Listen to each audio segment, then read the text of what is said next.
அனைவருக்கும் வணக்கம். மிக முக்கியமான காணொளி. அது மட்டும் இல்லாமல் ஒரு முக்கியமான செய்திங்க. தமிழ்நாட்டில் ஏதாவது கலவரத்தை உண்டாக்கிடலாம் அப்படின்னு சொல்லி தாவேகா காரணங்க முழு முனைப்போட வேலை பார்த்துக்கிட்டு இருக்கானுங்க.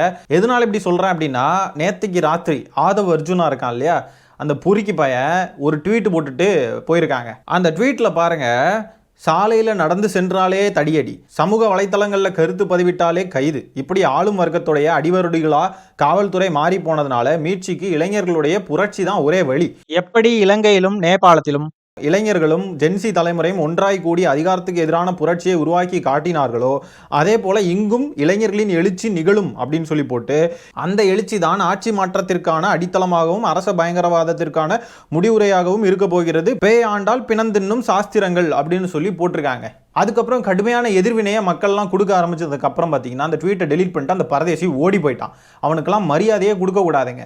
நம்ம நிம்மதியாக இருக்கக்கூடிய தமிழ்நாட்டில் ஏதாவது ஒரு கலவரத்தை தூண்டணும்னு சொல்லி வேலை பார்த்துக்கிட்டு இருக்கானுங்க. இது மட்டும் கிடையாது, இன்னும் நிறைய இருக்குது. அதை ரெண்டாவது பார்ப்போம். அமைதியாக இருக்கக்கூடிய தமிழ்நாட்டில் எதையாவது வன்முறையை தூண்டி இங்கே எவனா மண்டையை உடஞ்சி நிறைய பேருக்கு ரத்தம் சிந்தி நிறைய பேர் சாகணும்னு சொல்லி ரத்தத்தை குடிக்கிறதுக்கு வெறி பிடிச்சி தெரிஞ்சுக்கிட்டு இருக்கானுங்க. இவனுங்க வந்தப்போவே நம்ம அதுக்கு தான் சொன்னோம், இவனுங்கெல்லாம் ஆர்எஸ்எஸ் உடைய அடிவருடிகள் மாதிரி பிஹேவ் பண்ணிட்டு இருக்கானுங்க அப்படின்னு நம்ம சொல்லிக்கிட்டு இருந்தோம். இவனுங்கெல்லாம் அம்பேத்கர் பெரியார்னு கொள்கை தலைவர்களை வச்சுக்கிட்டு என்ன பண்ணிக்கிட்டு இருக்கானுங்க பாருங்களேன். தமிழ்நாடு எவ்வளோ அமைதியான ஒரு பூமி. இங்கே வந்து இந்த மாதிரி கலவரங்களை பண்ணி எத்தனை பேரை சாகடிக்கிறதுக்கு திரியிறானுங்களோ தெரில. இதனால் பாதிக்கப்பட போகிறது இந்த கட்சியில் இருக்கக்கூடிய அப்பாவி இளைஞர்கள் தான். அவனுங்க தான் விஜய் நம்ம விஜய் என்ன சொன்னாலும் சரியா இருக்கும்னு நினச்சிக்கிட்டு என்னத்தெல்லாமோ பண்ணிக்கிட்டு இருக்கானுங்க. சின்ன சின்ன பசங்கள்லாம் வீடியோ போடுறானுங்க. போலீஸ் ஸ்டேஷனை பிளாஸ்ட் பண்ணிடுவோம் அப்படின்லாம் ஒரு பையன் வீடியோ போட்டிருக்கான். அதுக்கப்புறம் மன்னிப்பு கேட்குறான் அந்த பையன், மன்னிச்சிருங்க என்னைய அப்படின்ட்டு அவன் மன்னிப்பு கேட்குறான். இந்த காணொலியை பாருங்க, அந்த பையன் பேசுறத பாருங்க. நடிகர் வந்தா எவ்வளவு கொட்டுவான்னு உங்களுக்கே தெரியும் சார். அப்படி தெரிஞ்சு இடம் கேட்டா எதுக்கு கொடுக்க மாட்டீங்க? இவ்வளவு உயிர் போறீங்கன்னா போலீஸ்காரங்க என்ன பண்ணிட்டு இருந்தீங்க? கடைசியில வந்து எல்லாம் நடிச்சிட்டு இருக்கீங்க. நீங்க விஜய் நான் சொல்லிட்டு போறீங்க, தமிழ்நாடே கொந்தளிக்கும், போலீஸ் ஸ்டேஷனே பிளாஸ்ட் ஆயிடும். நீ விஜய் நான் வீடியோல மட்டும் இறங்கி பாரு, தமிழ்நாடே பிளாஸ்ட், ஒண்ணுமே பண்ண முடியாது. நீ தொட்டு மட்டும் பாரு, எல்லா ரசிகரும் போலீஸ் ஸ்டேஷனே இருக்காது, அலையிற விட்டுரும், ஒண்ணுமே பண்ண முடியாது. அருள் முடிஞ்சா பண்ணி பாரு, பிளாஸ்ட் ஆயிடும். நீங்க உள்ள இறங்கி பாருங்க, விஜய் நான் வீட்டு உள்ள போலீஸ் ஸ்டேஷனே இருக்காது, ஒண்ணுமே பண்ண முடியாது. நீங்க தொட்டு பாருங்க, போலீஸ் ஸ்டேஷனே பிளாஸ்ட் ஆயிடும், பஸ் எரியும், நீங்க தான் ஒண்ணுமே பண்ண முடியாது. ஓகேவா? பார்த்தாவே செவிலையே நாள் அப்போ அப்பீரலாம் போல இருக்கு. இவனுங்க கையிலலாம் யாருங்க ஃபோனை கொடுத்தது? வீட்டில எல்லாம் தண்ணி தெளிச்சு விட்டுருவாங்க போல இருக்கு. பிளாஸ்ட் பண்ணிடுவோம், போலீஸ் ஸ்டேஷனை பிளாஸ்ட் பண்ணிடுவோம், விஜய் என்ன தொட்டு பாருங்கடா பார்ப்போம், போலீஸ் ஸ்டேஷனே இருக்காது, அப்படியே நடுங்கிரும் ஆடிரும் அப்படின்றானுங்க. இந்த சின்ன பையனுடைய மைண்டில் போலீஸ் ஸ்டேஷனை பிளாஸ்ட் பண்ணுவோம் அப்படின்னு அவன் வந்து சொல்கிறான் அப்படின்னா அதை விதைச்சது யாரு? ஒரு சின்ன பையன் நாங்கள் காவல் நிலையத்தை இது பண்ணுவோம்னு சொல்கிறான். எந்த தைரியத்தில் இவன் இந்த மாதிரி பேசுகிறான்? இந்த மாதிரி தான் இளைஞர்களுடைய மனசுக்குள்ள நஞ்சை விதைச்சு வச்சிருக்காரு விஜய். எவ்வளோ பொறுப்பில்லாதனமா அந்த கட்சியுடைய ஒரு முக்கிய பொறுப்பில் இருக்கக்கூடிய நபர், 2ஆம் கட்ட தலைவருங்க ஆதவ் அர்ஜுனா. அவன் என்ன மாதிரி ஒரு போஸ்ட், எவ்வளோ இர்ரெஸ்பான்சிபிளாக ஒரு போஸ்ட் அவன் வந்து போடுறான் பாருங்க, ட்வீட் ஆட்டு. அது என்னங்க இது மீன் பண்ணுது? நேபாளத்தில் நடந்த மாதிரி தமிழ்நாட்டில் நடக்கும்னா என்ன அர்த்தம்? இங்கேயும் வந்து பல பேர் வந்து சாகணுமா? இவனுங்களுடைய அதிகார வெறி அப்படின்றது எப்படி இருக்கு பாருங்க. இப்போவே எதையாவது பண்ணி ஏதாவது செஞ்சிடணும் அப்படின்ட்டு அந்த ஆட்சியை பிடிக்கணுன்ற வெறி என்னெல்லாம் பண்ண வைக்கிது பாருங்களேன். மக்கள்கிட்ட நீங்கள் உங்களை ப்ரூவ் பண்ணி நீங்கள் எலெக்ஷனில் ஓட்டு வாங்கி ஜெயிச்சு வர்றதுக்கு உங்களால் முடியுமாடா? அது முடியாதுன்னு தெரிஞ்சதுனால தான் ஏதாவது செய்யணும், ஏதாவது கலவரம் பண்ணணும்னு சொல்லி துடிக்கிறானுங்க போல இருக்கு. ஆட்சி வெறி இவனுங்களை என்னெல்லாம் பண்ண வைக்கிது பாருங்க. மக்களே உஷாராக இருந்துக்கோங்க. இந்த தாவேக்காரனுங்க யாராவதுலாம் உங்களுக்கு தெரிஞ்சவங்க நிர்வாகிகள் யாராவதுலாம் பார்க்குறீங்கன்னா அவனுங்களை தீவிரமாக கண்காணிங்க. அவனுங்க என்ன பண்ணுறானுங்க என்ன பேசுகிறானுங்க அப்படின்றதெல்லாம் பார்த்துக்கோங்க. சீரியஸாக நான் சொல்கிறேன். ஏன்னா வந்து இவனுங்களை நம்ம தற்குறிகள்னு சொல்லிக்கிட்டு இருந்தோம். இவனுங்க வெறும் தற்குறிகள் மட்டும் கிடையாது, இன்னும் நல்லா பிளான் பண்ணி பயங்கரமாக எதையாவது எக்ஸிக்யூட் பண்ணுறதுக்காகனே நிறைய பண்ணிக்கிட்டு இருக்கானுங்க. வாட்ஸ்அப் குரூப்பு, டெலிகிராம் குரூப்லாம் ஆரம்பித்து வச்சு பல விஷயங்களை பேசிக்கிட்டு இருக்கானுங்க அவனுங்களுக்குள்ளார. நம்ம இவனுங்களை தற்குறிகள்னு சொல்லி மட்டும் நம்ம நினச்சிக்கிட்டு இருக்கோம். இவனுங்க ரொம்ப டேஞ்சரஸான கும்பலுங்க. பிஜேபி ஆர்எஸ்எஸ் விட மோசமான கும்பல் மாதிரி பிஹேவ் பண்ணுறானுங்க. 41 மக்களுடைய உயிர் போயிருக்கு, பிஞ்சு குழந்தைங்களுடைய உயிரெல்லாம் போயிருக்கு. இந்த சூழ்நிலையை எப்படி அமைதியாக்குறது, இதுக்கு நம்ம என்ன பண்ணணும் அப்படின்றதெல்லாம் பற்றி பொறுமையாக இது பண்ணுறதுக்கு இல்லாமல் புரட்சி வெடிக்கும் மயிறு வெடிக்கும்னு வச்சுக்கிட்டு இருக்கான் பொறுக்கி பைய. இதுதான் இவனுங்களுடைய லட்சணம். பார்த்துக்கோங்க மக்களே. விஜய் இன்னும் ஆதவ் அர்ஜுனாவை கட்சி விட்டு நீக்கலை. இந்த பொறுக்கி பையன் இப்படி ஒரு பதிவு போடுறான், தமிழ்நாட்டில் கலவரம் வெடிக்குன்றான். இந்த மாதிரி அவன் பதிவு போட்டதுக்கு அப்புறமும் அவன் மேலே எந்த நடவடிக்கையும் இல்லை. அப்போ இவனுங்க என்ன நினச்சிக்கிட்டு இருக்கானுங்க? தமிழ்நாட்டில் ஏதாவது கலவரம் பண்ணணும்னு சொல்லி நினைக்கிறாங்க போல இருக்கு. அதனால தான் கட்சியுடைய தலைவரே வந்து இதை பார்த்துட்டு கம்முன்னு இருக்காரு. விஜய்க்கு தெரியாத இந்த மாதிரி அவன் போஸ்ட் போட்டது? இந்த மாதிரி ஏதாவது கலவரத்தை தூண்டி விட்டு கலவரம் நடந்துச்சுன்னா அதில் எத்தனை உயிர் போகும் தெரியுமா? உயிருடைய மதிப்பு தெரிஞ்சவன் எவனாவது இந்த மாதிரிலாம் தூண்டி விடுவானா? முதல்ல யாருங்க இவனுங்க தமிழ்நாட்டில் வந்து அரசியல் பண்ணுறோன்னு வந்துக்கிட்டு கலவரம் பண்ணுறதை பற்றி பேசிக்கிட்டு இருக்கானுங்க? இவனுங்களை பார்த்தா ரொம்ப பயமாக இருக்குது. இவனுங்களை பற்றி நம்ம பேசாமல் நிறைய பேர் சொல்லிக்கிட்டு இருந்தாங்க, எதுக்கு தாவேக்காவே பற்றி பேசிக்கிட்டு இருக்கீங்கன்னு. புரியுதா உங்களுக்கு எதுக்குன்னு? மற்றவங்களாவது அரசியல் ரீதியாக தான் நம்மளை வந்து வீழ்த்துறதுக்கோ ஏதாவதுலாம் பண்ணுவாங்க, அரசியலில் வந்து பேசுவாங்க, கருத்துக்கள் சொல்லுவாங்க, எதையாவது பேசுவாங்க, அவதூறு பரப்புவாங்க, இந்த மாதிரி இருந்துக்கிட்டு இருப்பாங்க. ஆனால் இவனுங்க அப்படி கிடையாது. இவனுங்க வந்து ஒரு மாதிரி கண்ணை மூடிட்டு எதையும் செய்வானுங்க விஜய்க்காக. விஜய்க்கு ஒன்று அப்படின்னு சொன்னால் இந்த பேசுகிறானுங்கல்ல, போலீஸ் ஸ்டேஷனை பிளாஸ்ட் பண்ணிடுவோம், என்ன செத்துருவானுங்க. ஒன்று அடுத்தவனை கொள்ளுவானுங்க, இல்லைன்னா அவனுங்க செத்துருவானுங்க. இது வந்து ஒரு மாதிரி ஒரு கல்ட்டு கும்பல். இவனுங்களுக்கு வந்து ஒரு கட்டுப்பாடே கிடையாது. இவனுங்களுக்கு நம்ம என்ன செய்கிறோம், யாரை என்ன பேசுகிறோம், எப்படி பேசுகிறோம், நம்ம எப்படி பிஹேவ் பண்ணுறோன்றதெல்லாம் இவனுங்களுக்கு தெரியாது. இவனுங்களுக்கு அந்த சுய உணர்வோட எதுவுமே இவனுங்க பண்ண மாட்டானுங்க. இஷ்டத்துக்கு விஜய்க்கு ஏதாவது அப்படின்னு சொன்னால் அப்படியே வெறி பிடிச்சவனுங்க மாதிரி பிஹேவ் பண்ணுவானுங்க, ஒரு மாதிரி லிட்டரலாக சாம்பிஸ் மாதிரி. அதனால தான் இவனுங்களை நான் டார்கெட் பண்ணி நான் நிறைய வீடியோஸ் போடுவேன். ஏன்னா இந்த மாதிரிப்பட்ட கும்பல் தான் என்றைக்குமே ஆபத்து. இவனுங்களை கம்பேர் பண்ணுறப்போ சைமன் செபாஸ்டியன் நாம் தமிழர் கட்சியெல்லாம் எவ்வளவோ பரவாயில்லைன்னு நம்ம சொல்ல வேண்டியதாயிருச்சுங்க. உண்மையாலுமே இப்படி நம்ம சொல்லுவோம் அப்படின்ற ஒரு நாள் வரும்னு சொல்லி நான் எதிர்பார்க்கவே இல்லை. அவனாவது எதையாவது பேசிக்கிட்டு என்னத்தையாவது சொல்லிக்கிட்டு போவான். அவன் கூட்டத்துல எல்லாம் இந்த மாதிரி வெறி பிடிச்ச கும்பல்லாம் யாரும் கிடையாது. இந்த மாதிரிலாம் அவனுங்க வெறி பிடிச்சி போய் இதெல்லாம் செஞ்சுருக்கானுங்களே. வருவானுங்க, கூட்டத்தை போடுவானுங்க, என்னத்தையாவது பேசிட்டு போவானுங்க. அதுக்கு நம்ம எதிர்வினை கொடுப்போம், பேசுவோம், அவனை வந்து திட்டுவோம், எல்லாம் இருக்கும். அதெல்லாம் ஒரு ஓரமாக வச்சிருவோம், அது அரசியல். ஆனால் இவனுங்க பாருங்க என்னெல்லாம் பண்ணுறானுங்க பாருங்க. கூட்டம் அப்படி அலமோதி இப்போ மக்கள் இவ்வளோ பேர் சாகுறாங்க. இதுக்கு இடையில வர பிளான் பண்ணிக்கிட்டு இருக்கானுங்க, புரட்சி பண்ணணும், மயிறு பண்ணணும்னு. தமிழ்நாட்டை வந்து நாசமாக்குறதுக்கு, சுடுகாடா மாற்றுறதுக்கு திரியிறானுங்க. இவனுங்களை தான் நம்ம முதல்ல அடித்து ஓட விடணும். நான் பேசுகிறது தாவேக்காரங்களுக்கும் தான், உங்களுக்கும் சேர்த்து தான் சொல்லிக்கிட்டு இருக்கேன்.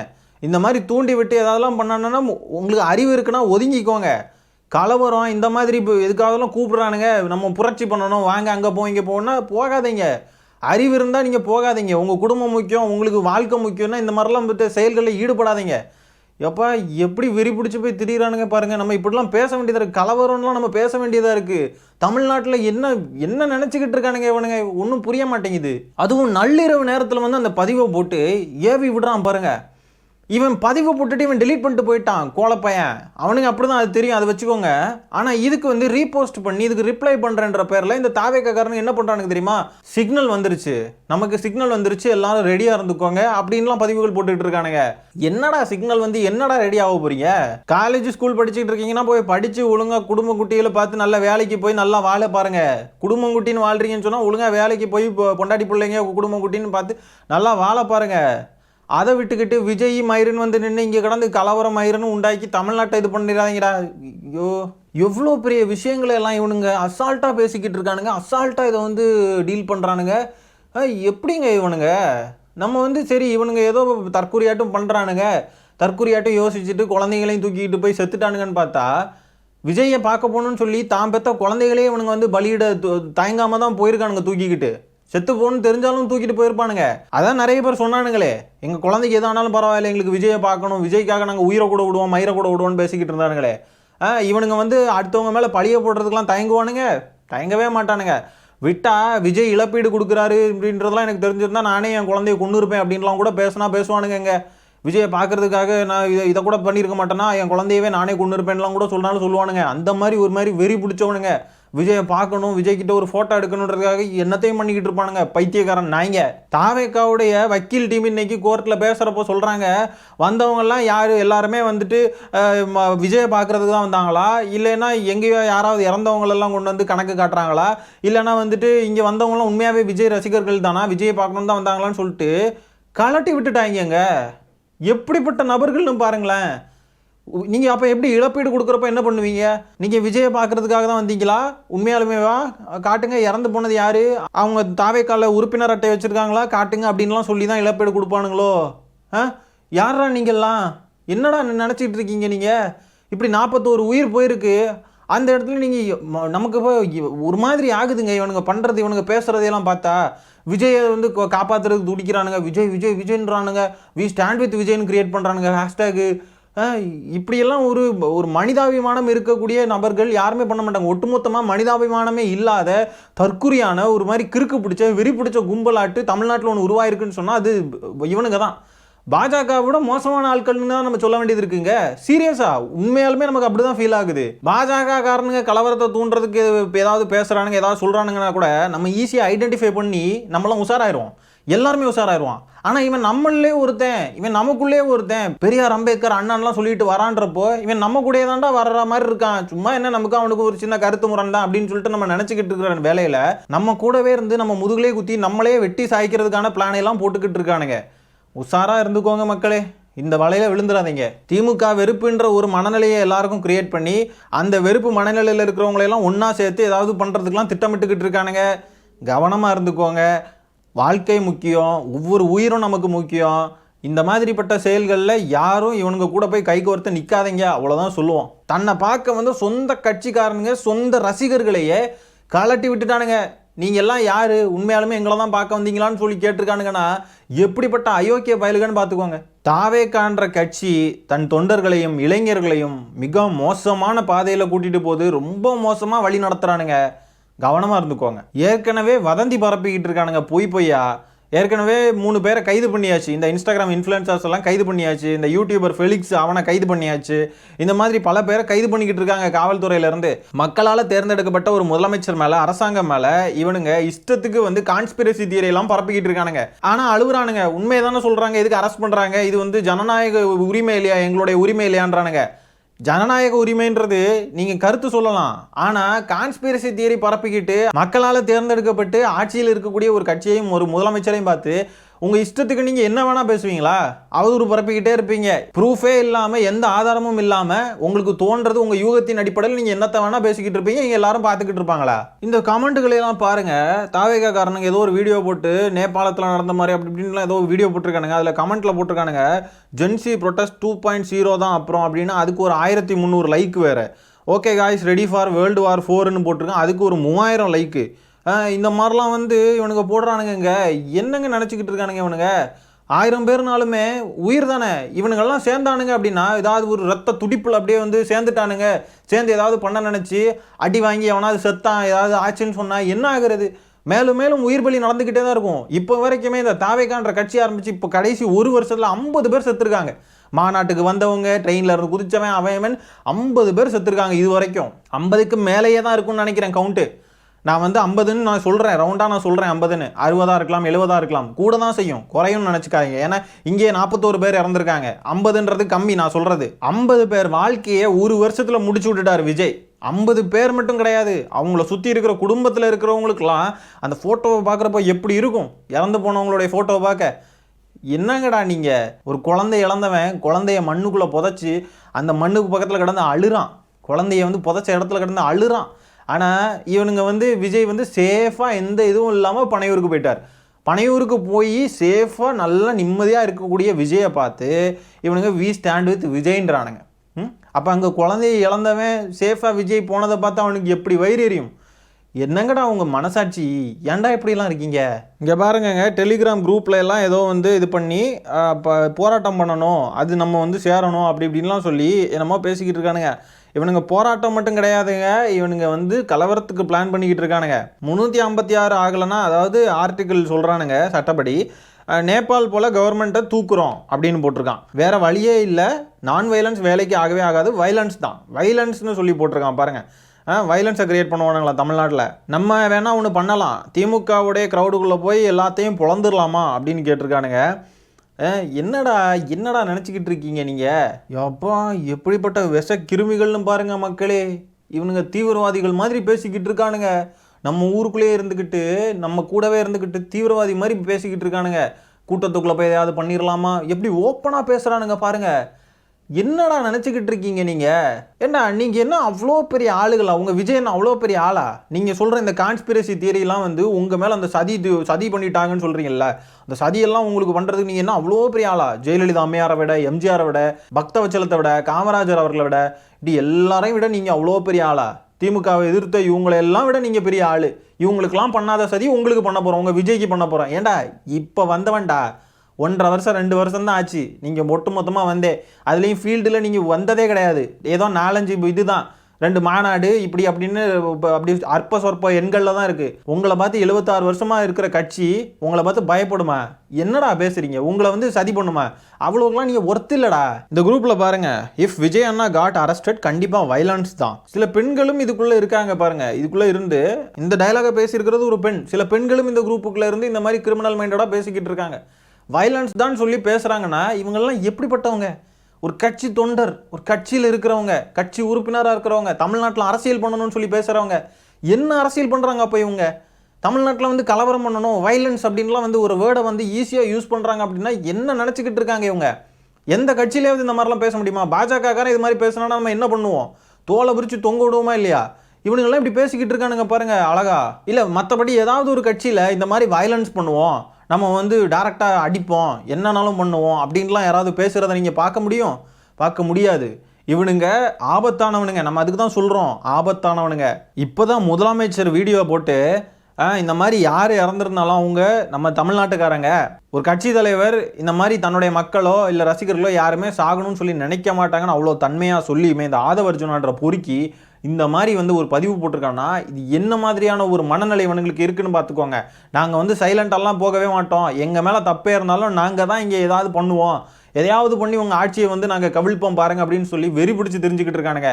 மக்களே இவனுங்களுடைய எண்ணத்துக்கு நம்ம இடம் கொடுக்கவே கூடாது.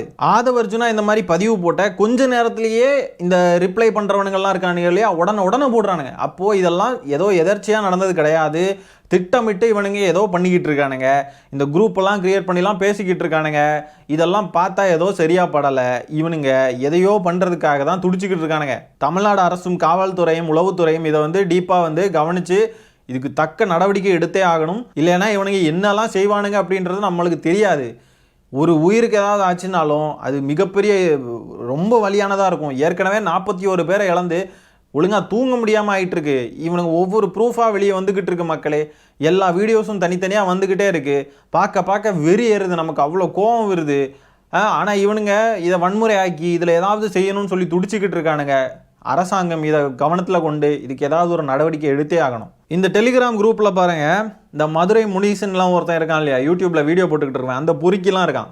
ஏண்டா பொறுக்கி பயல, இந்த வீடியோவை பார்த்தோன்னா நான் கேட்குறேன்டா பொறுக்கி பயல, பெரிய மயிர் உத்தம மாதிரி பேசிக்கிட்டு இருப்பேனி, என்னெல்லாம் திட்டிலாம் வீடியோ போட்டிருக்கான் அந்த நாய். இது என்னங்கடா குரூப்பு, என்னடா பேசிக்கிட்டு இருக்கீங்க, வைலன்ஸு நடக்கும் அது இதுன்னு. இந்த குரூப்பில் உங்களுக்குலாம் என்னடா வேலை? நாயை அரசியல் பண்ண வந்திருக்கானுங்களா இல்லை பல மக்களுடைய உயிரை எடுக்கிறதுக்கு வந்திருக்கானுங்களான்னு தெரில. உயிரை குடிச்சு ரத்தத்தை குடிச்சு அதில் இன்பம் காணுவானுங்க போல இருக்கு பொறுக்கி நாய்ங்க. இவ்வளோ நாளும் அமைதியாக இருந்துட்டு இந்த சம்பவம் நடந்ததுலேருந்து அமைதியாக இருந்து எந்த பெரிய ரியாக்ஷனும் இல்லை, அந்த மக்களுக்கு ஆறுதல் சொல்லலை, ஒன்றும் கிடையாது, மன்னிப்பு கேட்கலை, அக்கௌண்டபிலிட்டி எடுக்கலை. இன்னும் இந்த மாதிரிலாம் இவனுங்க இருந்துக்கிட்டு திடீர்னு வந்து இதை மட்டும் ஒரு பதிவாக போடுறான். புரட்சி வெடிக்கும், நேபாளத்தில் நடந்த மாதிரி இலங்கையில் நடந்த மாதிரி புரட்சி வெடிக்கும்னு திடீர்னு வந்து போடுறான்னா அப்போ என்ன அர்த்தம்? அணில்களே, கிரைம் ரேட் ஏறிக்கிட்டே போகுது பார்த்துக்கங்க.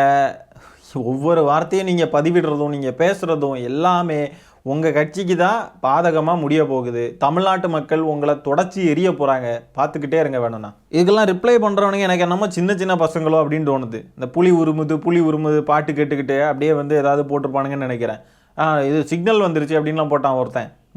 எதுவாக இருந்தாலும் நம்ம இதை வந்து சீரியஸாக பார்க்க வேண்டியது இருக்குது. ஏன்னா சின்ன பசங்களாக இருந்தாலும் எதையாவது அவனுங்க உணர்ச்சி வசப்பட்டு ஏதாவது பண்ணுறானுங்க அப்படின்னா அதுக்கு பிறகு ஏதாவது ஆச்சுன்னா ஒன்றும் பண்ண முடியாது இல்லையா. அதனால இதுக்கு வந்து தக்க நடவடிக்கை நம்ம அரசாங்கம் எடுத்தே ஆகணும். இது வந்து ஒரு சைக்கோ கும்பல், இது வந்து நார்மலான இதுவனுங்க கிடையாது. இவனுங்களுக்கு எதுக்கு பண்ணுறோம் என்னத்துக்கு பண்ணுறோன்னே தெரியாமல் பண்ணுவானுங்க, சைக்கோஸ். அதான் சொல்கிறோம்ல, சொந்த குழந்தையே செத்தாலும் பரவாயில்லைன்னு நினைக்கிறவனுங்க இவனுங்கள்லாம். அதனால தான் சொல்கிறோம் இவனுங்களை வந்து சும்மாலாம் இடப்பட முடியாது, என்ன வேணால் பண்ணுவானுங்க வெறி பிடிச்சவனுங்க. இவனுங்களே 41 பேர் சாகிறதுக்கு காரணமாக இருந்துக்கிட்டு இவனுங்களே புரட்சி பண்ண போகிறானுங்களாம். என்ன புரட்சி பிடுங்க போகிறீங்க? 41 பேர் செத்துருக்காங்க, நீங்கள் என்னடா புரட்சி பண்ண வேண்டியது இருக்கீங்க? 2 நாளாக கள்ள மௌனம் சாதிச்சுக்கிட்டு இப்போ வந்து வன்முறை தூண்டுற மாதிரி பேசிக்கிட்டு இருக்கானுங்க. ஒருவேளை இதெல்லாம் சங்கி கும்பலுடைய வழிகாட்டுதலின்படி செய்கிறாங்களோ என்னமோ. தமிழ்நாட்டில் இருக்கக்கூடிய சுயமரியாதையே இல்லாத கிறுக்கு தற்குறிகளை வச்சு தமிழ்நாட்டில் ஏதாவது உண்டாக்கி தமிழ்நாட்டை சுடுகாடாக மாற்றுறதுக்கு சொல்லிட்டு பிளான் பண்ணிக்கிட்டு இருக்காங்களோ என்னமோ. அந்த ஐடியாவை கொடுத்ததுன்னு கேட்கணும். இன்றைக்கி நீங்கள் போகும்போது இந்த கூட்டம் நல்லா தான் இருந்துச்சு, இன்னும் இந்த கூட்டத்தெல்லாம் பார்க்க ஜெயிச்சிடலான்ட்டு உங்களுக்கு தோணும். ஆனால் ஒரு வகையில் 40 உயிர்கள் போயிருந்தாலும் விஜய் அவர்களுக்கு இது நல்லது என்பதை புரிந்து கொள்ள வேண்டும். இந்த மாயையை பார்த்து ஏமாந்து தனியாக நின்றிருப்பார். இந்த ஓடிப்போன இவனுக்கெல்லாம் மண்டையில் மூளை தான் இருக்கா இல்லைனா களிமண் இருக்கா, உடம்புல ரத்தம் தான் ஓடுதா, சாக்கடை ஓடுதா, இல்லைனா என்ன பேசுகிறான் பாருங்க. இத்தனை பேர் இறந்தது விஜய்க்கு நல்லதான். இவனுங்களுக்கு தான் ஃபயர் விட்டுக்கிட்டு இருக்கானுங்க தாவேக்காரனுங்க. யார் அவதூறு பரப்பிக்கிட்டு இருக்கிற ஃபெலிக்ஸுக்கு பின்னாடியும் இவனுங்களுக்கு இப்போ இந்த சவுக்கு சங்கர் இந்த தருத்த வாயில் வருது, இவனுக்கு பின்னாடியும் தான் ஃபயர் விட்டுக்கிட்டு இருக்கானுங்க இந்த கிறுக்கனுங்க. 41 பேர் இறந்துருக்காங்க. இவனுங்க பாருங்க எடிட் பண்ணிக்கிட்டு இருக்கானுங்க. இந்த ஹாலிவுட் படத்தில் இருக்கிற ஃபோட்டோஸ் எல்லாம் போட்டு எடிட் பண்ணி வீடியோஸ் எல்லாம் எடிட் பண்ணி அதில் ஒருத்தன் வேற போட்டிருக்கான் பாருங்க, கிங்டம் டீசர் வச்சு ஒரு எடிட்டை இறக்குங்க ப்ரோ இந்த வீடியோவுக்கு அப்படின்னு சொல்லி அதுக்கு ஏதோ போட்டெல்லாம் இது பண்ணுறான். டேய் மனசாட்சி இருக்காடா உங்களுக்கு? என்னடா பண்ணுறீங்க? ஐயோ விருப்பு அரசியலுக்கு அசிங்கவங்க இவனுங்க. இல்லைங்க இவனுங்க சரிப்பட்டே வரமாட்டானுங்க. இது ஒரு மாதிரி இருக்குது நமக்கு. இவனுங்க கிட்ட அரசியல் பேசுகிறதோ அரசியல் முரணை தெரிவிக்கிறதோ இவனுங்க கிட்ட கருத்தியல் ரீதியாக மோதுறதோ இதெல்லாம் நமக்கு இவனுங்க கிட்ட நம்ம என்றைக்குமே பண்ணது கிடையாது. ஏன்னா இவனுங்க அதுக்கு ஆளே கிடையாது. இவனுங்க ஏதோ சினிமா சண்டை போடுறதுக்கு சொல்லிட்டு வந்தவனுங்க மாதிரி தான் இருந்து பிஹேவ் பண்ணிக்கிட்டு இருக்கானுங்க. 41 பேர் இறந்துருக்காங்கன்ற ஒரு குற்ற உணர்ச்சியோ அதுக்கு ஒரு வருத்தமோ அதுக்கு ஒரு இதுவோ எதுவுமே இல்லாமல் விஜய்ன்னு இருக்கானுங்க, அதுக்கு எடிட் பண்ணுறானுங்க, ஃபோட்டோஸ் போடுறானுங்க, வீடியோஸ் போடுறானுங்க. நமக்கு ஒரு மாதிரி கிறுக்கு பிடிக்குதுங்க. அரசியல்னால் என்னென்னு தெரியுமாடா உங்களுக்கு? என்னடா நினச்சிக்கிட்டு இருக்கீங்க நீங்கள்? மக்களுடைய உயிர்னு அவ்வளோ சாதாரணமாக போயிருச்சாடா? இறந்து போனவங்க வீட்டில் எல்லாரும் சிந்தின கண்ணீரோட ஈரம் கூட இன்னும் காயலை. அதுக்குள்ளே பாருங்கள் இங்கே கலவரம் நடத்துறதுக்கு பிளான் பண்ணிக்கிட்டு இருக்கானுங்க. படத்தில் உள்ள இதெல்லாம் போட்டு வீடியோஸ் எடிட் பண்ணிக்கிட்டு இருக்கானுங்க. மனசாட்சி ஏதாவது இருக்காடா உங்களுக்கு? மனசாட்சி உள்ள மக்களாட்சி கொடுப்போம் மயிரை கொடுப்போம்னு சொல்லி பேசிக்கிட்டு இருக்கானுங்க. இந்த லட்சணத்தில் இவனுங்க இருந்துக்கிட்டு புதுசாக வீடியோ ஆதாரங்கள்லாம் நிறைய கிடச்சிக்கிட்டு இருக்கு மக்களே. விஜய் அவர்களுடைய பஸ்ஸு நெருங்க அந்த கூட்டத்துக்குள்ளே போக தான் கூட்ட நெரிசல் உண்டாகி நிறைய பேர் விழுந்து சாகுறாங்க. இந்த காணொலியை லைட்டாக பாருங்கள்.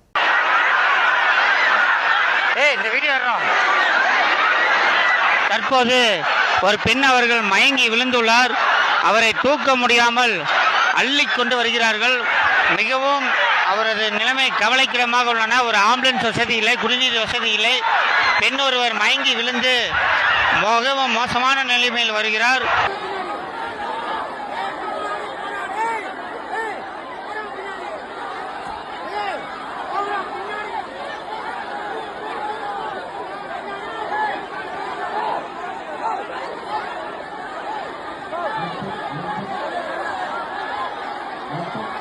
விஜய் அவர்கள்கிட்ட முன்கூட்டியே காவல்துறை சொல்லியிருக்காங்க, நீங்கள் உள்ளே போனீங்கன்னா கூட்டத்துக்குள்ளே நீங்கள் போகிறப்போ கூட்ட நெரிசல் இன்னும் அதிகமாகும், மக்களுக்கு பாதிப்பாகும்னு சொல்லியும் விஜய் கேட்காம அந்த கூட்டத்துக்குள்ளே தான் நான் போய் பிடுங்குவேன், நான் நடுவில் தான் பிடுங்குவேன்னு சொல்லிட்டு உள்ளே போயிருக்கார். அதன் விளைவு தான் அவ்வளோ மக்கள் பின்னுக்கு தள்ளுவாங்கள்ல. ஏன்னா பஸ்ஸுக்கு இடம் கொடுக்கணும்ல. ஏன்னா அவ்வளோ நெரிசலுங்க. இந்த அளவுக்கு நெரிசல் இல்லைனா கூட கொஞ்சம் பஸ் உள்ளே வருதுன்னு சொன்னால் ஓகேன்னு வந்துடலாம். ஆனால் ஏற்கனவே நெரிசலில் தான் இவனுங்க நெருங்கி நிற்கிற இடத்துல பஸ் உள்ளே வருதுன்னு சொன்னால் என்ன ஆகும்? இன்னும் நிற்கிறதுக்கு இடம் இல்லாமல் பின்னுக்க போனாங்க. அதில் தான் அந்த ஜென்ரேட்டர் ரூமு அந்த இதில் சீட்டெல்லாம் அடிச்சு பிடிச்சிட்டு உள்ளுக்கு போயிட்டானுங்க. இப்படி ஒரு அறிவே இல்லாத ஒரு தற்குறி தலைவன் மக்களுடைய உயிரை பற்றி எந்த கவலையும் இல்லாமல் அவன் பஸ்ஸை கொண்டு உள்ளுக விட்டு, ஏன்னா அப்போ தானே ட்ரோன் ஷாட்லாம் நல்லா கவர் ஆகும். அவன் அப்படியே நிற்கிற இடத்துல அப்படியே சுற்றி அப்படியே மக்கள் அப்படியே திரளாக நிற்கிறாங்கன்னு காட்டணும் இல்லையா? பஸ்ஸை ஒருவேளை கூட்டத்துக்கு முன்னாடியே நிப்பாட்டுனா அந்த பஸ்ஸுக்கு பின்னாடி எதுவுமே இல்லைன்னு சொல்லி ஆயிரும் இல்லையா? இல்லைனா ஒழுங்காக கூட்டத்தை காட்ட முடியாது இல்லையா? அது ஒரு பிரச்சனை இல்லையா? அதனால நடுவுக்குள்ளே தான் போய் ஒரு பிடுங்குவார். இத்தனை மக்கள் இறந்தும் கூட மனசாட்சி இல்லாமல் எங்கள் கூட்டத்துக்கு இறந்தவங்க தானான்னு சொல்லிலாம் கேட்டிருக்கானுங்கண்ணா. எந்த அளவுக்கு மோசமானவனுங்க. அப்போ இவனுங்க இரங்கல் பதிவுலாம் போட்டானுங்க. அதெல்லாம் யாருக்கு? நடிப்பாப்போ விஜய் அறிவித்த அந்த 20 லட்சம் ரூபா பணம் அப்படின்றது அப்போ என்ன வெறும் கண் துடைப்பா? இந்த சம்பவம் நடக்கிறதுக்கு முன்னாடி வரைக்கும் ராஜ்மோகன், லோயலாமணி, இந்த ரமேஷ், டிவிகே ரமேஷ் இவனுங்கள்லாம் ஒவ்வொரு சேனலாக போய் இன்டர்வியூ கொடுத்துட்டு இருந்தானுங்க. இப்போ எங்கே போனானுங்க? விஜய் தான் பெரிய பிடிங்கி வர முடியாது, நீங்களாவது பேச வேண்டியதானே? ஏன்டா வராமல் இருக்கீங்க? ஏன்னா குற்ற உணர்ச்சி உள்ள குத்திக்கிட்டு இருக்கு. சதின்னு சொல்றீங்கல்ல, போய் உட்கார்ந்துருந்து எக்ஸ்போஸ் பண்ண வேண்டியதானே? என்ன சதி நடந்துச்சுன்றதெல்லாம் ஆதாரத்தோட எக்ஸ்போஸ் பண்ண வேண்டியதானே? ஏன் பண்ண முடியல? ஏன்னா அப்படி ஒன்றும் நடக்கல. தான் மேலே தப்பு இருக்குன்னு எல்லாருக்கும் தெரியுது. ஆனாலும் விஜயை விட்டு கொடுக்க கூடாதுன்னு வெக்கமே இல்லாமல் எந்த இதுவும் இல்லாமல் என்னெல்லாம் பண்ணிட்டு இருக்காங்க. அது போக கலவரத்தை தூண்டிக்கிட்டு இருக்கானுங்க இவனுங்க. இங்கே பாருங்க மக்களே, கரூருடைய தாவேக்கா ஆஃபீஸை இழுத்து மூடிட்டு ஓடிட்டானுங்க கோழைகள். இப்படி ஒரு பிரச்சனையவே ஃபேஸ் பண்ண முடியாமல் ஆஃபீஸை இழுத்து மூடிட்டு ஓடுறானுங்கன்னா இப்படிப்பட்ட கோழைகள்கிட்ட தமிழ்நாட்டை கொடுக்கணுமா? இவனுங்க நம்மளை ஆளணுமா? ஏண்டா இதை கூட ஃபேஸ் பண்ணதுக்கு வக்கு இல்லாமல் துப்பு இல்லாமல் அலறி அடிச்சுட்டு ஓடுறீங்க. கேட்டால் இப்படி ஆயிரம் அப்படி ஆயிரும்னு எதையாவது சொல்லி சமாளிக்கிறீங்க. என்னவும் சொல்லிட்டு போங்கடா. எங்களை ஆளணும்னா நீ தைரியமாக நிற்கணும். இதுக்கே உனக்கு தைரியம் இல்லை. சொந்த மக்கள்கிட்டயே உன்னால் நின்று பேச முடியல, ஒன்றும் பண்ண முடியல.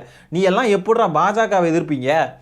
பாஜக பண்ணக்கூடிய சதி வேலைகளெல்லாம் எப்படிடா நீ எல்லாம் எதிர்த்து நிற்பீங்க? தமிழ்நாட்டை அரணா நின்று காப்பாற்றணும்டா.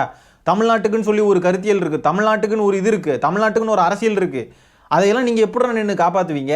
இதுக்கே உங்களால் ஒன்றும் பண்ண முடியல. தமிழ்நாட்டுடைய அரசியல் போக்குன்றத ஒரு சின்ன இது கூட டைவர்ட் ஆகாமல் ப்ராப்பராக கொண்டு போகணும் அப்படின்றதுக்காக வேலை செய்யணும். பாஜகவுடைய எந்த செயல் திட்டங்களையோ சதிகளையோ தமிழ்நாட்டில் நடக்க விடாமல் வந்து தடுக்கணும். எப்படி நீங்கள் எல்லாம் வந்து இது பண்ணுவீங்க? இதுக்கே உங்களால் வந்து எதையும் ஃபேஸ் பண்ண முடியாமல் இழுத்து மூடிட்டு ஓடுறீங்க பாயந்தாங்குழியெல்லாம். கோர்ட்டில் இன்னைக்கு தாவேக்கா வந்து என்ன வாதம்லாம் வச்சுருக்காங்கன்னு பாருங்கள், ரொம்ப காமெடியாக இருக்குது. சனிக்கிழமை என்ன சம்பள நாள் அப்படின்றதுனால யாருமே கூட்டத்துக்கு வரமாட்டாங்கன்னு சொல்லி கணிச்சாங்களாம் தாவேக்கா தரப்பு. அதனால தான் 10,000 பேர்னு எழுதி கொடுத்தாங்களாம், வெறும் 10,000 பேர்னு. பாருங்க எப்படி சென்ஸ்லெஸ்ஸாக வந்து பேசிக்கிட்டு இருக்காங்க பாருங்க. நீதிபதி சராமரியாக கேள்வி எழுப்பியிருக்காங்க. விடுமுறை நாள் தான் அப்படின்றது தெரிஞ்சோம் நீங்கள் எப்படி 10,000 பேர் தான் வருவாங்கன்னு சொல்லி எழுதி கொடுத்து நீங்கள் பெர்மிஷன் கேட்டீங்க அப்படின்னு சொல்லி நீதிபதி சராமரியாக கேள்வி எழுப்பியிருக்காங்க. எண்ட் ஆஃப் த டே இவனுங்க எழுதி கொடுத்த நம்பர்ஸே பிரச்சனை தான். இவனுங்க தான் பொய்யான நம்பர்ஸ் எழுதி கொடுத்துருக்கானுங்க. இருந்தாலும் 500 காவலர்களை காவல்துறை வந்து அந்த இடத்துல பாதுகாப்புக்கு போட்டிருந்தாங்க. எடப்பாடி பழனிசாமி அவர்களுக்கு வெறும் 187 சம்திங் அந்த நம்பர் தான், கரெக்டாக எனக்கு தெரியல, அவ்வளோ காவலர்கள் தான் போட்டிருந்தாங்க. அங்கே எந்த அசம்பாவிதமும் நடக்கல. 500 காவலர்கள் போட்டும் இவ்வளோ அசம்பாவிதம் நடந்திருக்கு அப்படின்னு சொன்னால் காவலர்கள் மேலே குற்றம் சொல்ல முடியாது, காவல்துறையை நம்ம எதுவும் சொல்ல முடியாது. இவனுங்க தான், இவனுங்களுக்கு சுய ஒழுக்கமோ சுய கட்டுப்பாடோ சுத்தமாக கிடையாது. இவனுங்களை காவலர்கள்னு கிடையாது, இராணுவமே வந்தாலும் கட்டுப்படுத்த முடியாது. அதுக்கு தான் சொல்லிக்கிட்டே இருக்கும், இவனுங்களை பிடிக்கவே முடியாது. இவனுக்கு எது சொன்னாலும் கேட்க மாட்டானுங்க, இஷ்டத்துக்கு தான் இருப்பானுங்க. ஒரு மாதிரி ஒரு வெறி பிடிச்ச கும்பல், எதுக்குமே அடிப்பணிய மாட்டானுங்க, கட்டுப்பட மாட்டானுங்க. ஒரு மாதிரி வெறி பிடிச்சவனுங்களை யாராலையும் கண்ட்ரோல் பண்ண முடியாது. அப்போ இந்த மாதிரி தான் இழப்புகள் நடக்கும், இந்த மாதிரி தான் பிரச்சனைகள் நடக்கும். இது வேணாம் வேணான்னு தான் நம்ம பேசிக்கிட்டே இருக்கோம். இதை புரிஞ்சுக்கோங்க, நீங்கள் புரிஞ்சுக்கிட்டாதான் இந்த மாதிரி சம்பவங்கள் அசம்பாவிதங்கள் நடக்காதுன்னு நம்ம அதுக்கு தான் சொல்லிக்கிட்டு இருக்கோம். தாவேக்காவுடைய கரூர் மாவட்ட செயலாளரை நேற்றைக்கே கைது பண்ணியிருக்காங்க. கைது பண்ணி ஜெயிலுக்குள்ளே அடைச்சிட்டாங்க. இப்போ அடுத்ததாக புஷி ஆனந்த் வந்து விரைவில் கைது செய்யப்படுவார் அப்படின்ற மாதிரிலாம் வந்து தகவல் வந்துகிட்டு இருக்கு. புஷி ஆனந்த் தலைமறைவு, எல்லாம் தலைமறைவு. அருண்ராஜ் தலைமறைவு, ராஜ்மோகன் தலைமறைவு, எல்லாம் தலைமறைவாகி ஓடியாச்சு. இவ்வளோதான் இந்த தாவேக்கான்ற கட்சி. இதுதான் இந்த கட்சியுடைய லட்சணம். எதையும் நின்று தைரியம் பண்ணி ஃபேஸ் பண்ணுறதுக்கே அவங்களுக்கு துப்பு கிடையாது. வெறும் பேச்சில் மட்டும் சவடால் விட்டுக்கிட்டு போகிறது, பின்னாடி எங்கேயாவது இருந்து மக்களை தூண்டி விடுறது, இதுதான் இவனுங்க. அடுத்தது பாருங்க, எங்களை நம்பி வந்தாங்க உயிரிழந்துட்டாங்க அப்படின்றது எங்களுக்கு ரொம்ப வருத்தமாக தான் இருக்குது. அதனால தான் தாவேக்கா தலைவர் விஜய் வீட்டை விட்டு கூட வெளியே வரலன்னு சொல்லி தாவேக்காவுடைய வழக்கறிஞர் வாதாடி இருக்காருங்க. தன்னை நம்பி வந்தவங்களை இல்லை நடுரோட்டில் விட்டுக்கிட்டு ஓடுறான், அதுக்கு பேர் தான் வருத்தமா? வீட்டுக்குள்ளேருந்து இன்றைக்கி ஒரு வீடியோ இறக்கியிருக்காரு, அதை பற்றி அடுத்த வீடியோவில் பார்ப்போம். அந்த வீடியோவில் என்னமோ பேசி வச்சிருக்காரு, அது நீங்கள் போய் பார்த்துருங்க சரிங்களா, என்ன பேசியிருக்காரு அந்த ஆள் அப்படின்ட்டு. அந்த வீடியோலையும் கண்டிப்பாக ஏதாவது நடிச்சு தான் வச்சுருப்பான் அந்த ஆள், அதை நான் இன்னும் பார்க்கல, அடுத்தது பார்க்கணும். அது மாதிரி நீதிபதி சொல்லியிருக்காரு, எந்த ஆவணத்தையும் ஏற்றுக்கொள்ள முடியாது, நீங்கள் தர்றதையெல்லாம் மனசாட்சியின்படி தான் நான் உத்தரவு பிறப்பிப்பேன் அப்படின்னு சொல்லியிருக்காரு. இந்த வாட்ஸ்அப் குரூப்பை பாருங்க, தமிழக வெற்றி கழகம்னு ஒரு வாட்ஸ்அப் குரூப்பு. அந்த குரூப்பில் எவனோ போட்டிருக்கான், ஏதோ ஒரு நியூஸ் ஆர்டிக்கல்னு நினைக்கிறேன், கண்காணிக்கும் உளவுத்துறை தமிழக அரசு சுதாரிக்கணும், கலவரத்துக்கு திட்டமிடும் தாவேக்கா டெலிகிராம் குழு அப்படின்னு சொல்லி ஏதோ ஒரு நியூஸ் ஆர்டிக்கல் வந்திருக்கு. அதுக்கு ரிப்ளையை பாருங்க, என்னடா நம்ம பேசுனதெல்லாம் இங்கே வருது, கேர்ஃபுல்லாக இருக்கணும் டோய் அப்படின்னு சொல்லி அதுக்கு ஒருத்தன் எஸ்னு ரிப்ளை பண்ணிட்டு அப்படியே குரூப்லேருந்து ஒவ்வொருத்தனையும் ரிமூவ் பண்ணி விடுறானுங்க. பார்த்துக்கோங்க, அப்போது கலவரம் பண்ணணும்னு தான் இவனுங்க திட்டமிட்டு இவனுங்க செயல்பட்டுக்கிட்டு இருக்கானுங்கன்னு அவனுங்களே ஒத்துக்கிறானுங்க. நம்ம இதெல்லாம் பற்றி பேசணுமே, இதெல்லாம் எப்படி வருது நியூஸ்ல எல்லாம் அப்படின்னு சொல்லிட்டு இவனுங்களே வந்து பேசிக்கிறானுங்க பாருங்க. அதே மாதிரி தாவேக்கா தரப்பு என்ன சொல்லியிருக்காங்கன்னு பாருங்க. நீதிமன்றத்தில் கரூரில் சாலைக்கு நடுவில் இருந்து சென்டர் மீடியனை எடுத்து கொடுத்துருந்தா எங்களுக்கு பரப்புரைக்கு ரொம்ப ஈஸியாக இருந்திருக்கும் அப்படின்னு சொல்லி வாதம் பண்ணியிருக்காங்க. என்ன இது, என்ன நடக்குது? அப்படியே சுற்றி இருக்கக்கூடிய வீடு கடை எல்லாத்தையும் இடித்து கொடுத்துடலாமா உங்களுக்கு? எல்லாருக்கும் ஒரு சட்டம் தான், ஆனால் இவனுங்களுக்கு மட்டும் தனியாக ஒரு சட்டம் வேணும். காலையில் 8:45 நாங்கள் சொல்கிறோன்னா நாங்கள் வந்து இங்கே வந்து சேரதுக்கு 2 மணி ஆயிரும் சரிங்களா? அதுதான் இவனுங்களுடைய லாங்குவேஜ் போல். சட்டப்படி இவனுங்களுக்கு ஒரு ரூல்ஸ் அண்ட் ரெகுலேஷன்ஸ் இருக்குன்னா நாங்கள் அதை ஃபாலோ பண்ண மாட்டோம், அதுக்கு நாங்கள் ஒரு ரூல்ஸ் வச்சுருப்போம், அதுபடி தான் நாங்கள் இருப்போம்னு சொல்லி பேசுவானுங்க போல இருக்குது. இவனுங்க வர்றதுக்காக அங்கே இருக்கிற சென்டர் மீடியனையே மொத்தமாக இடித்து டிஸ்ட்ராய் பண்ணி அப்படியே இவனுங்களுக்கு எல்லாத்தையும் ரெடி பண்ணி கொடுக்கணுமா? என்னடா நினச்சிக்கிட்டு இருக்கீங்க நீங்கள்? உங்களுக்கு என்ன இதெல்லாம் பண்ணுறதுக்கு? இதெல்லாம் வந்து எனக்கு புரியலைங்க. மக்கள் வரி பணத்தில் அந்த சென்டர் மீடியன் இருக்குது, அந்த சென்டர் மீடியனை எதுக்குடா எடுக்கணும்? ஒரு காரணம், ஏதாவது உருப்படியான காரணம் இருக்கா? விஜய் வந்து சும்மா பேசுகிறதே 8 நிமிஷமா 5 நிமிஷமா, இதுக்காக வந்து சென்டர் மீடியனையும் எடுத்து உங்களுக்கு கொடுக்கணும் இல்லை? வழக்கறிஞர்கள் பேசிக்கிட்டு இருக்காங்க, தாவேக்கால இருந்த கிறுக்கணுங்க, இந்த சோசியல் மீடியாவில் இருந்து கிறுக்கணுங்க மாதிரி பேசிக்கிட்டு இருப்பானுங்க. அவனுங்க பேசுகிறதெல்லாம் அப்படியே கம்பைன் பண்ணி கோர்ட்டில் போய் பேசி வச்சுருக்காங்க. விஜய்க்கு வந்து தூக்கமே வரல, விஜய் வீட்டை விட்டே வெளியே வராத காரணம் அவர் ரொம்ப கஷ்டப்படுறாரு, இப்படிலாம் பேசிக்கிட்டு இருக்கானுங்க. இதை வந்து கோர்ட்டில் போய் பேசி வச்சுருக்காங்க வழக்கறிஞர்களும் தாவேக்காவுடைய வழக்கறிஞர்கள். சரி மக்களே, இந்த காணொலியை நான் இதோட என் பண்ணிக்கிறேன். நன்றி, வணக்கம்.